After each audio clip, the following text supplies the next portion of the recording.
आप इसका उद्घाटन कर रहे हैं। आप दिया जला करके यहां उपस्थित हर व्यक्ति आज इस एयरपोर्ट का उद्घाटन कर रहा है।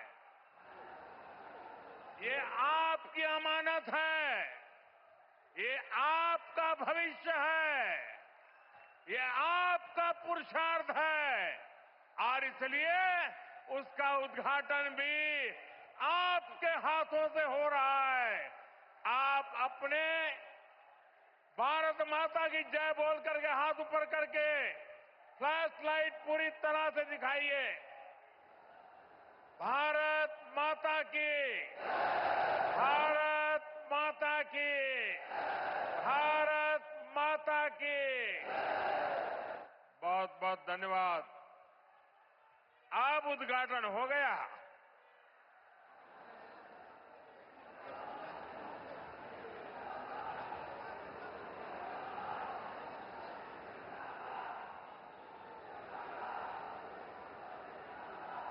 उत्तर प्रदेश के राज्यपाल आनंदीबेन पटेल, यहां के मुख्यमंत्री योगी आदित्यनाथ जी,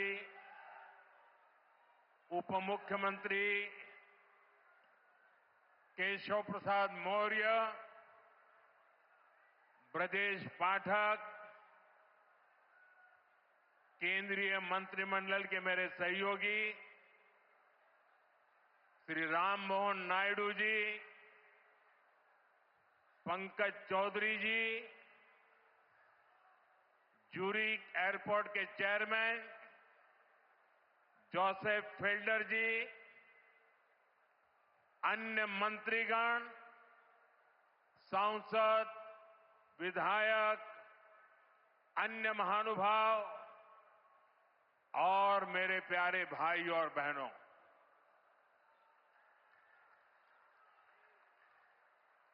मैं देख रहा हूं आज जहां भी मेरी नजर पड़ रही है, सारे युवा मुझे नजर आ रहे हैं।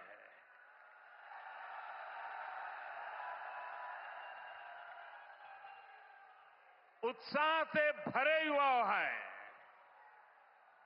जोश से भरे हुए युवा हैं, क्योंकि इन युवाओं को पता है कि ये जो काम हो रहा है ना, ये नौजवानों का भविष्य को नई उड़ान देने वाला काम हो रहा है। आज हम विकसित यूपी, विकसित भारत अभियान का एक नया अध्याय शुरू कर रहे हैं। देश का सबसे बड़ा प्रदेश आज देश के सबसे अधिक इंटरनेशनल एयरपोर्ट्स वाले राज्यों में से एक हो गया है और आज मेरे लिए गर्व और प्रसन्नता के दो कारण हैं। एक तो ये है, इस एयरपोर्ट का शिलान्यास भी करने का सौभाग्य आप सबने मुझे दिया था और आप सबने इस एयरपोर्ट के उद्घाटन का सौभाग्य भी मुझे दिया, लेकिन मैंने उस सौभाग्य को आपके साथ बांट दिया और आपके हाथों से उद्घाटन करवा दिया। दूसरा, जिस उत्तर प्रदेश ने मुझे अपना प्रतिनिधि चुना, जिस उत्तर प्रदेश ने मुझे सांसद बनाया, उसकी पहचान के साथ, उस उत्तर प्रदेश की पहचान के साथ इस भव्य एयरपोर्ट का नाम भी जुड़ गया है। साथियों, नोएडा का ये एयरपोर्ट आगरा, मथुरा, अलीगढ़, गाजियाबाद, मेरठ, इटावा, बुलंदशहर, फरीदाबाद, इस पूरे क्षेत्र को बहुत बड़ा लाभ होने वाला है। हिंदुस्तान को और उत्तर प्रदेश को तो होना ही होना है। एयरपोर्ट पश्चिमी उत्तर प्रदेश के किसानों, छोटे और लघु उद्योगों, यहां के नौजवानों के लिए अनेक नए अवसर लेकर आने वाला है। यहां से दुनिया के लिए विमान तो उड़ेंगे ही, साथ ही ये विकसित उत्तर प्रदेश की उड़ान का भी प्रतीक बनेगा। मैं उत्तर प्रदेश को विशेष रूप से पश्चिम उत्तर प्रदेश की जनता को इस भव्य एयरपोर्ट के लिए बहुत बहुत बधाई देता हूं। साथियों, आज का ये कार्यक्रम भारत के नए मिजाज का प्रतीक है। आप सभी देख रहे हैं कि आज पूरा विश्व कितना चिंतित है। पश्चिम एशिया में एक महीने से युद्ध चल रहा है। युद्ध की वजह से कई सारे देशों में खाने पीने के सामान, पेट्रोल, डीजल, गैस, खाद, ऐसी कई जरूरी चीजों का चारों तरफ संकट पैदा हो गया है। हर देश इस संकट का सामना करने के लिए कुछ न कुछ कोशिश कर रहा है, प्रयास कर रहा है। और हमारा भारत भी इस संकट का पूरी शक्ति से मुकाबला कर रहा है। देशवासियों की ताकत के भरोसे कर रहा है। भारत तो बहुत बड़ी मात्रा में कच्चा तेल और गैस, ये जहां युद्ध चल रहा है ना, इस युद्ध से प्रभावित इलाके से मंगाता है। इसलिए सरकार हर वो कदम उठा रही है जिससे सामान्य परिवारों पर, हमारे किसान भाई बहनों पर इस संकट का बोझ न पड़े। साथियों, संकट के इस समय में भी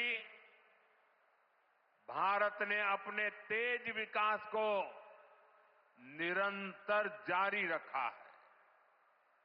मैं सिर्फ पश्चिमी उत्तर प्रदेश की ही बात करूं तो पिछले कुछ सप्ताह में ही ये चौथा बड़ा प्रोजेक्ट है जिसका शिलान्यास या लोकार्पण हुआ है।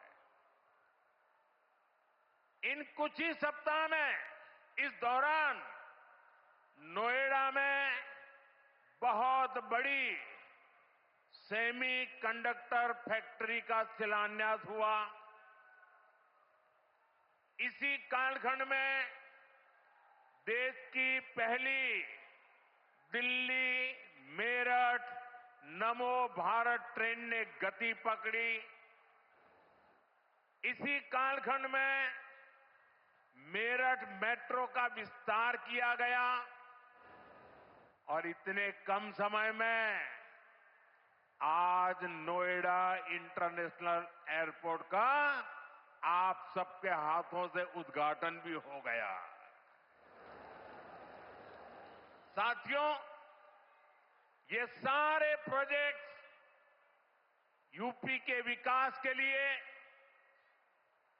डबल इंजन सरकार के प्रयासों का शानदार उदाहरण है।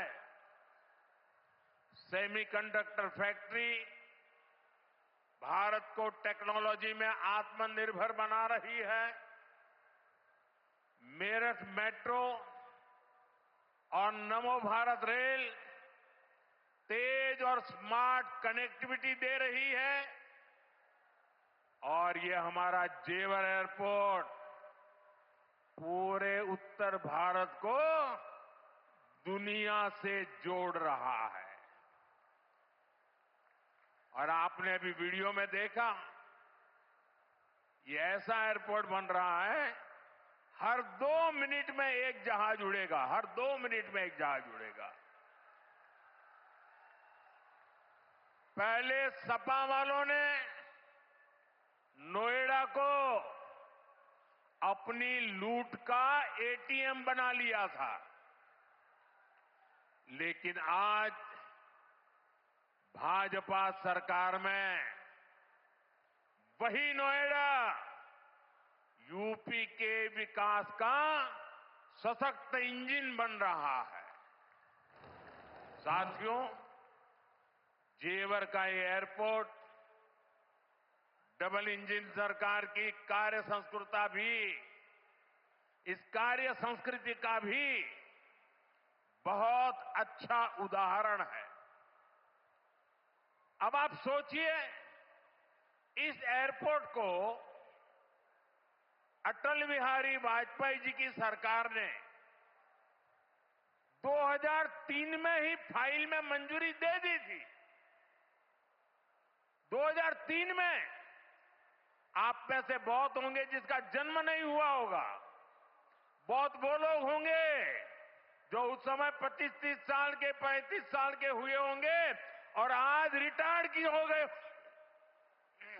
लेकिन एयरपोर्ट नहीं बना। लेकिन केंद्र में कांग्रेस और यहां की पहले की सरकारों ने सालों तक इस एयरपोर्ट की नींव तक नहीं पड़ने दी। 2004 से 2014 तक ये एयरपोर्ट फाइलों में ही दबा रहा। जब हमारी सरकार बनी तो यूपी में सपा की सरकार थी।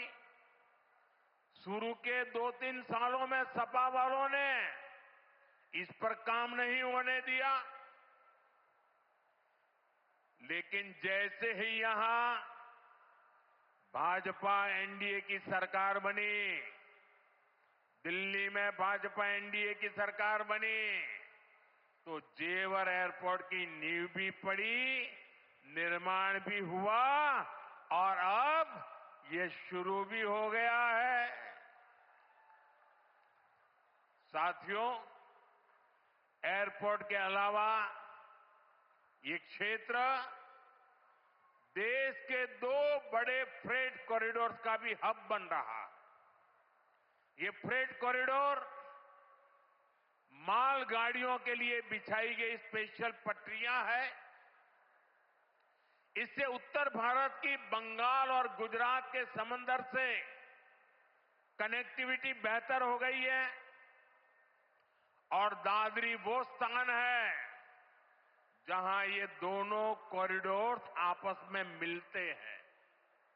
यानी यहां किसान जो उगाते हैं, यहां उद्योग जो कुछ बनाते हैं, वो जमीन से, हवाई मार्ग से दुनिया के कोने कोने तक तेजी से जा पाएगा।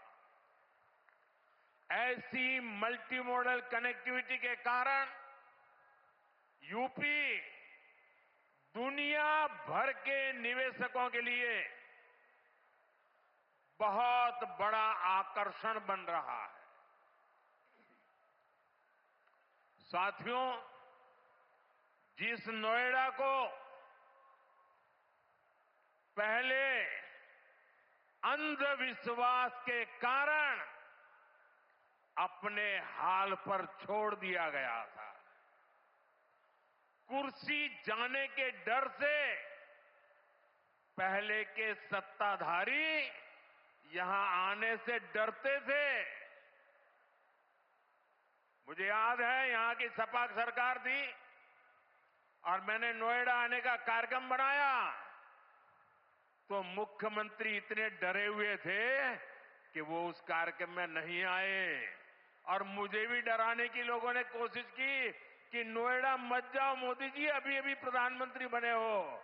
मैंने कहा इस धरती का आशीर्वाद लेने जा रहा हूं जो मुझे लंबे अरसे तक सेवा करने का मौका देगा।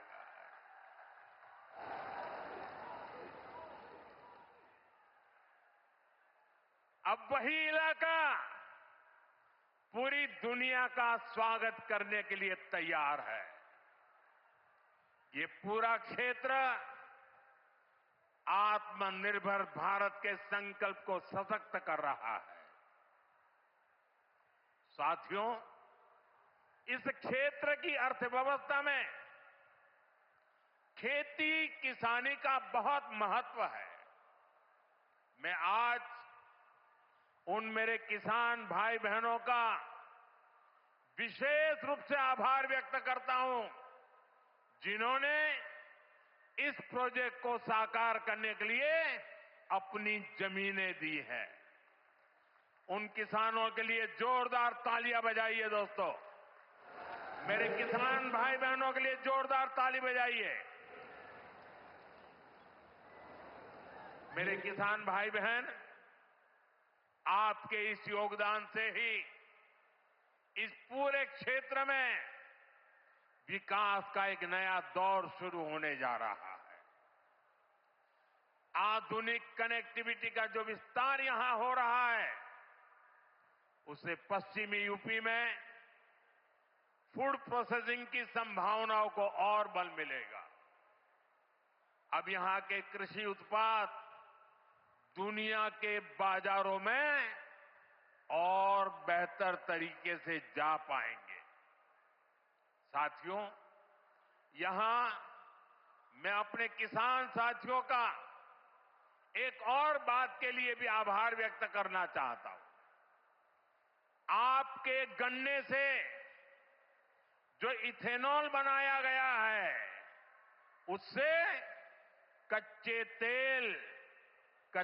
तेल पर देश की निर्भरता कम हुई है।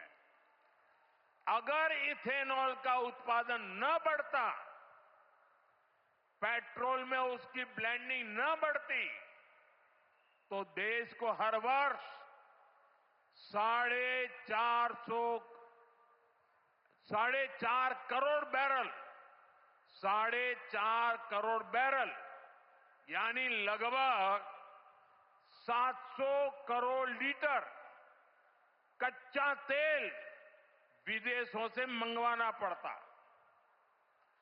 किसानों के परिश्रम ने देश को इस संकट के समय में इतनी बड़ी राहत दी है। साथियों, इथेनॉल से देश को तो फायदा हुआ ही है, किसानों को भी बहुत बड़ा लाभ हुआ है। इससे करीब 1.5 लाख करोड़ रुपए की विदेशी मुद्रा बची है। यानी इथेनॉल न बनाते तो ये पैसा विदेश जाना तय था। बीते वर्षों में इतना सारा पैसा देश के किसानों को मिला है, गन्ना किसानों को मिला है।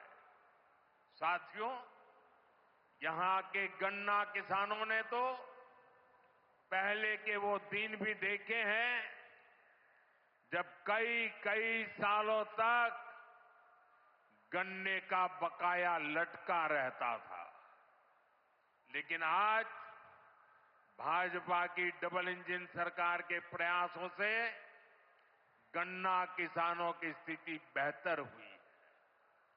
साथियों, किसी भी देश में एयरपोर्ट सिर्फ एक सामान्य सुविधा नहीं होता। ये एयरपोर्ट प्रगति को भी उड़ान देते हैं। साल 2014 से पहले देश में सिर्फ 74 एयरपोर्ट थे। आज 160 से अधिक एयरपोर्ट देश में है। अब महानगरों के अलावा देश के छोटे छोटे शहरों में भी हवाई कनेक्टिविटी पहुंच रही है। पहले जो सरकारें रही हैं, वे मानती थी कि हवाई यात्रा सिर्फ अमीरों के लिए ही होनी चाहिए। लेकिन भाजपा सरकार ने सामान्य भारतीयों के लिए हवाई यात्रा को आसान बना दिया। हमारी सरकार ने उत्तर प्रदेश में हवाई अड्डों के नेटवर्क का तेजी से विस्तार करते हुए उनकी संख्या बढ़ाकर 17 कर दी है।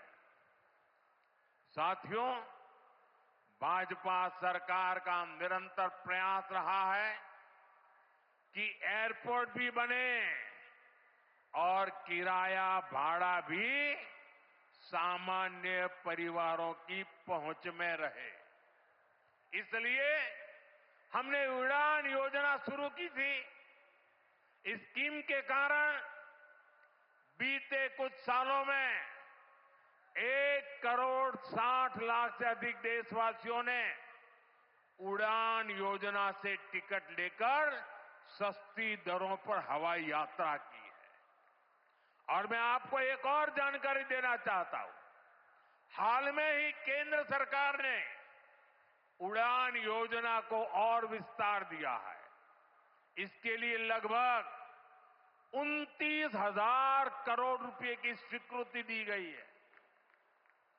आने वाले वर्षों में इसके तहत छोटे छोटे शहरों में 100 नए एयरपोर्ट और 200 नए हेलीपैड बनाने की योजना है।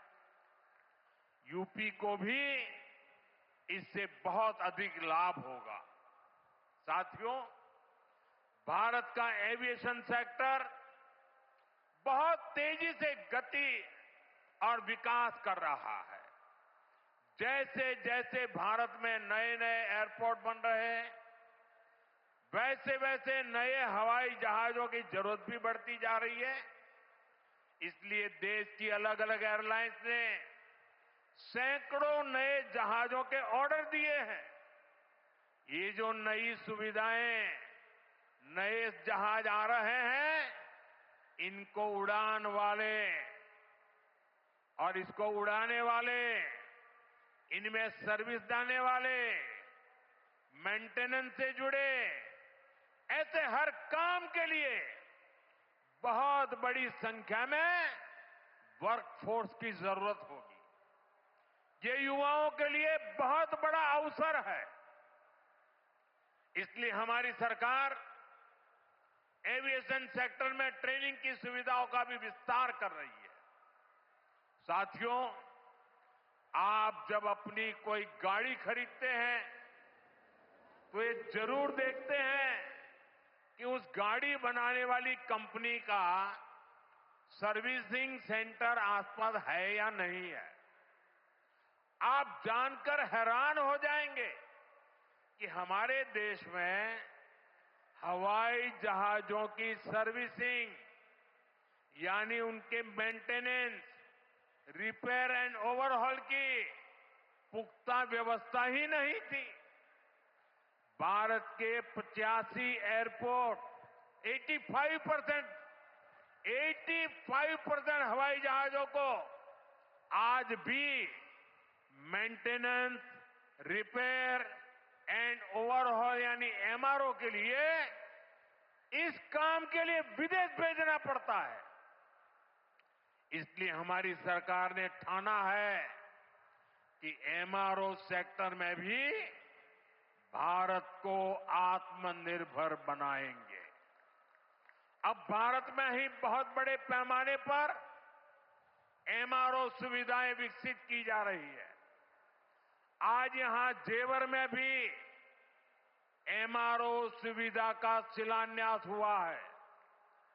ये सुविधा जब तैयार हो जाएगी तो ये देश विदेश के विमानों को सेवा देगी।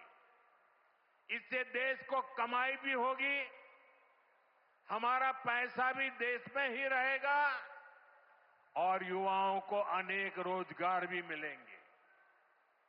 साथियों, आज हमारी सरकार की प्राथमिकता देश के नागरिकों की सुविधा है। देश के नागरिक का समय बचे और उसकी जेब पर ज्यादा बोझ भी न पड़े, ये हमारा लक्ष्य है। मेट्रो और वंदे भारत जैसी आधुनिक रेल सेवाओं का इसी भाव से ही विस्तार किया जा रहा है।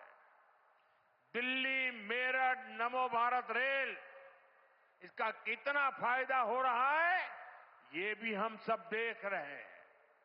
अभी तक नमो भारत 2.5 करोड़ से अधिक लोग सफर कर चुके हैं।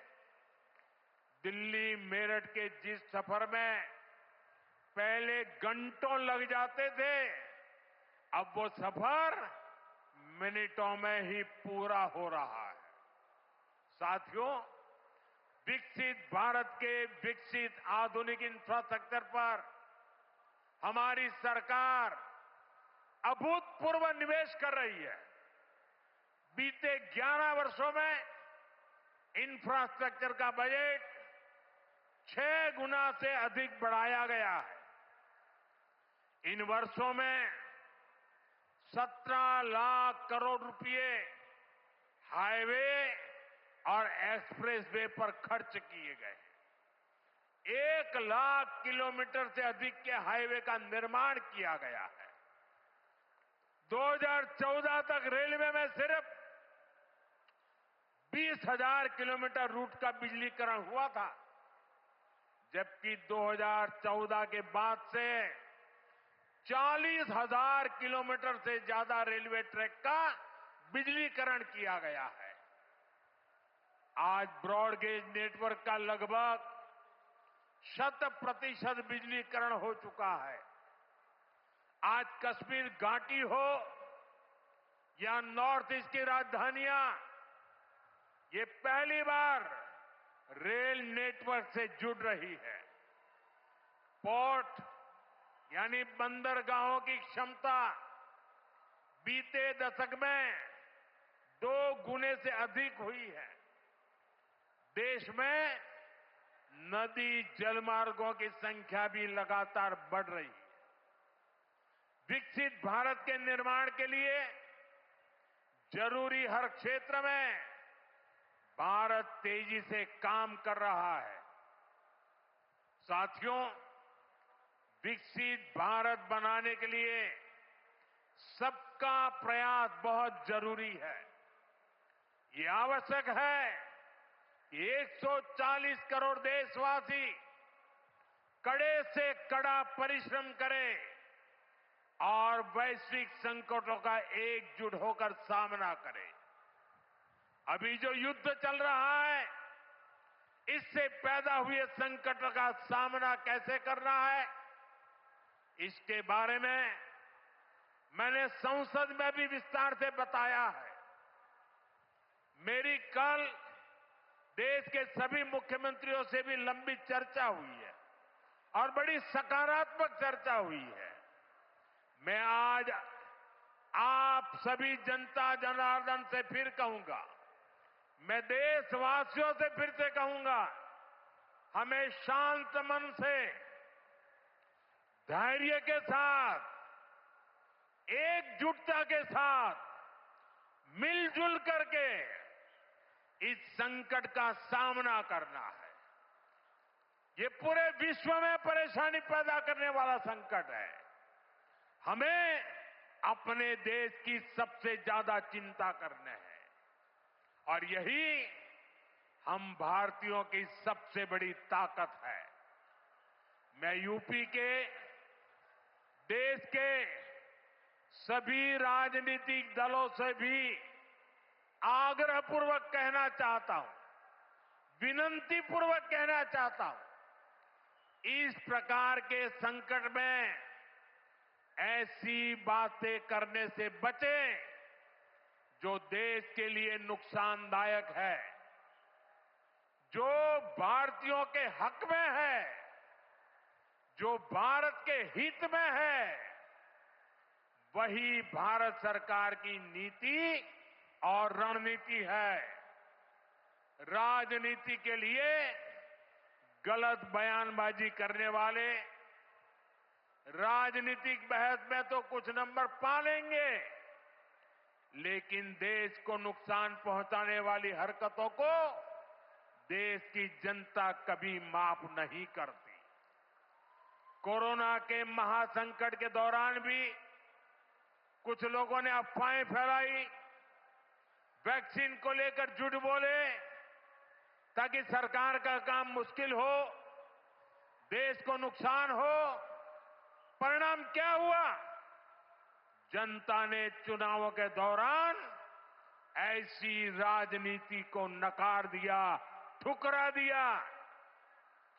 मुझे पूरा भरोसा है कि देश के सभी राजनीतिक दल भी इससे सबक सीखेंगे और देश के एकजुट प्रयासों को वो बल देंगे, ताकत देंगे। इसी आग्रह के साथ एक बार फिर से उत्तर प्रदेश को इस शानदार एयरपोर्ट के लिए बहुत बहुत शुभकामनाएं।